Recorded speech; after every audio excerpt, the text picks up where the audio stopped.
अद्भुत नेतृत्व है और भारत को बहुत आगे ले गए और बहुत से ऐसे निर्णय लिए उन्होंने जो अभूतपूर्व हैं। कि जितने लोग अयोध्या जी में दिखे, क्या सब भारतीय जनता पार्टी के सदस्य थे क्या? प्रदेश में जहाँ भी संगठन है और प्रदेश के बाहर भी जहाँ चाहें स्वेच्छा से मतदान करें, क्योंकि पार्टी का कोई प्रत्याशी चुनाव मैदान में नहीं है और दल का किसी अन्य दल के साथ गठबंधन भी नहीं है। चर्चा चल रही है कि कुंडा की राजनीति किस दिशा में, क्योंकि आपकी राजनीतिक मुलाकातें भी हुई, उसके बाद आपने एक अपील कर दी। क्या रुख है? सब लोग यही जानना चाहते हैं कि राजा भैया का क्या रुख है। देखिए, सब लोग ये जानना चाहते हैं तो सब लोगों को पता भी है कि राजा भैया का क्या रुख है। एक कार्यकर्ता सम्मेलन के माध्यम से हमने अपने सभी शुभेच्छुओं को ये कह दिया है कि दल का कोई प्रत्याशी मैदान में नहीं है और गठबंधन भी किसी दल से नहीं है। तो आप लोग स्वविवेक से, स्वेच्छा से जहाँ चाहें, जिसको चाहें मतदान करें, समर्थन करें, आशीर्वाद दें। लेकिन आपकी मुलाकात विनोद सोनकर, संजीव बालियान से हुई, अमित शाह जी से भी बेंगलुरु में आपकी मुलाकात हुई। इस मुलाकात के बाद भी आखिरकार न्यूट्रल रहने का फैसला क्यों? नहीं, हम बताते हैं ना। देखिए, मुलाकातें तो सब समय, आपने जैसे भाजपा प्रत्याशी का नाम लिया तो मुलाकात करने सपा प्रत्याशी भी आए।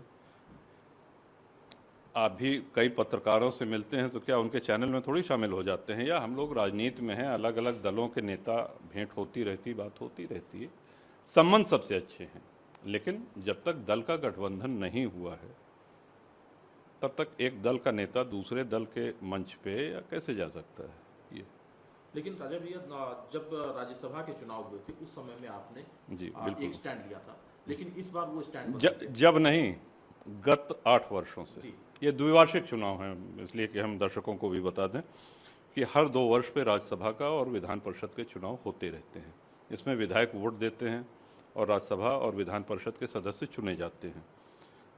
तो ये 2018 से हम देते आ रहे हैं।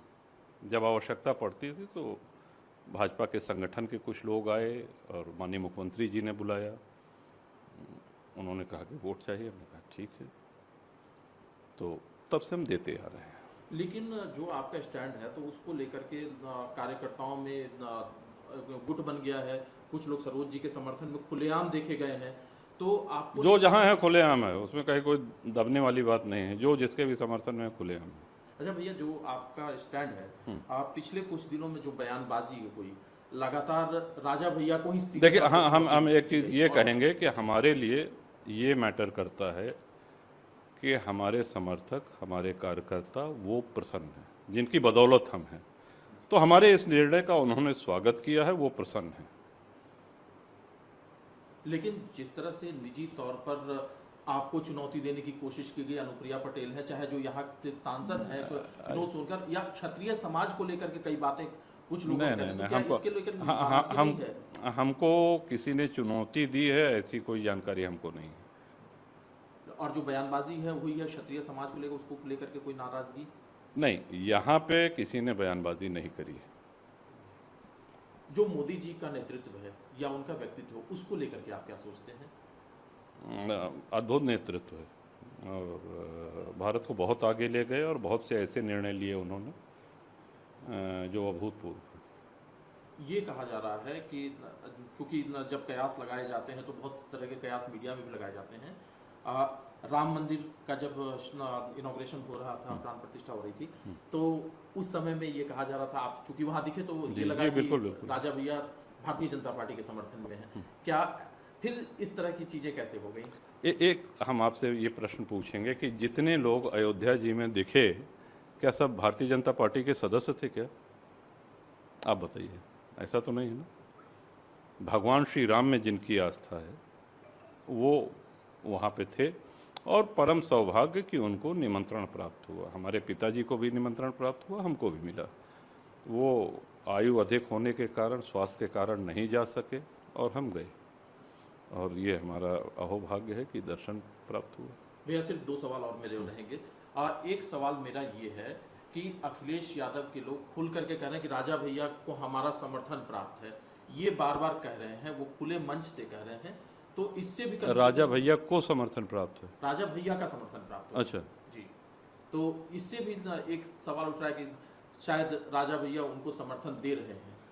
हमारे जितने भी समर्थक हैं सब स्वविवेक से जब हमने कह दिया तो जिसको चाहे उसको समर्थन दें, कहीं कम कहीं ज़्यादा हो सकते हैं। और बिल्कुल अगर कोई कहता है तो हमको कोई इसकी चिंता नहीं है। जी, एक अगर अपील करनी हो, जी क्योंकि और ये जनरल अपील, जी, सिर्फ बिल्कुल समर्थकों को बिल्कुल नहीं, बिल्कुल। एक जनरल अपील वोटिंग को लेकर के, तो राजा भैया क्या कहेंगे? क्योंकि आपका प्रभाव सिर्फ कुंडा ही नहीं, प्रतापगढ़, अमेठी, देखिए, सुल्तानपुर, हर एक दल के नेता होने के नाते सबसे पहला दायित्व तो हमारा है कि अपने दल के पदाधिकारियों को, अपने शुभचिंतकों को वो प्रतापगढ़ और कौशाम्बी के अलावा प्रदेश में जहाँ भी संगठन है और प्रदेश के बाहर भी जहाँ चाहें स्वेच्छा से मतदान करें, क्योंकि पार्टी का कोई प्रत्याशी चुनाव मैदान में नहीं है और दल का किसी अन्य दल के साथ गठबंधन भी नहीं है। तो ये सीधा और सुस्पष्ट संदेश है, जिसको हम मंच से भी कह चुके हैं और कई माननीय पत्रकारों के माध्यम से भी कह चुके हैं। इस एक लाइन के संदेश के बाद मैं नहीं समझता कि इसकी बहुत मीमांसा करने की आवश्यकता है, इसकी बहुत समीक्षा करने की आवश्यकता है, और जिसको जहां मतदान करना हो करें। अद्भुत नेतृत्व है और भारत को बहुत आगे ले गए और बहुत से ऐसे निर्णय लिए उन्होंने जो अभूतपूर्व हैं। कि जितने लोग अयोध्या जी में दिखे, क्या सब भारतीय जनता पार्टी के सदस्य थे क्या? प्रदेश में जहाँ भी संगठन है और प्रदेश के बाहर भी जहाँ चाहें स्वेच्छा से मतदान करें, क्योंकि पार्टी का कोई प्रत्याशी चुनाव मैदान में नहीं है और दल का किसी अन्य दल के साथ गठबंधन भी नहीं है। चर्चा चल रही है कि कुंडा की राजनीति किस दिशा में, क्योंकि आपकी राजनीतिक मुलाकातें भी हुई, उसके बाद आपने एक अपील कर दी, क्या रुख है? सब लोग यही जानना चाहते हैं कि राजा भैया का क्या रुख है। देखिए, सब लोग ये जानना चाहते हैं तो सब लोगों को पता भी है कि राजा भैया का क्या रुख है। एक कार्यकर्ता सम्मेलन के माध्यम से हमने अपने सभी शुभेच्छुओं को ये कह दिया है कि दल का कोई प्रत्याशी मैदान में नहीं है और गठबंधन भी किसी दल से नहीं है। तो आप लोग स्वविवेक से, स्वेच्छा से जहाँ चाहें, जिसको चाहें मतदान करें, समर्थन करें, आशीर्वाद दें। लेकिन आपकी मुलाकात विनोद सोनकर, संजीव बालियान से हुई, अमित शाह जी से भी बेंगलुरु में आपकी मुलाकात हुई।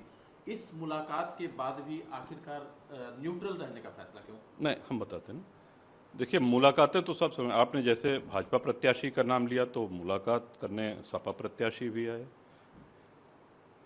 आप भी कई पत्रकारों से मिलते हैं तो क्या उनके चैनल में थोड़ी शामिल हो जाते हैं? या हम लोग राजनीति में हैं, अलग अलग दलों के नेता, भेंट होती रहती, बात होती रहती है, संबंध सबसे अच्छे हैं।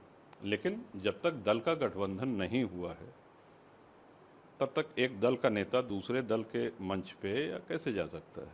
ये लेकिन राजा भैया, जब राज्यसभा के चुनाव हुए थे उस समय में आपने जी बिल्कुल एक स्टैंड लिया था, लेकिन इस बार वो स्टैंड जब नहीं, गत 8 वर्षों से। जी। ये द्विवार्षिक चुनाव हैं, इसलिए कि हम दर्शकों को भी बता दें कि हर 2 वर्ष पे राज्यसभा का और विधान परिषद के चुनाव होते रहते हैं। इसमें विधायक वोट देते हैं और राज्यसभा और विधान परिषद के सदस्य चुने जाते हैं। तो ये 2018 से हम देते आ रहे हैं। जब आवश्यकता पड़ती थी तो भाजपा के संगठन के कुछ लोग आए और माननीय मुख्यमंत्री जी ने बुलाया, उन्होंने कहा कि वोट चाहिए, हमने कहा ठीक है, तो तब से हम देते आ रहे हैं।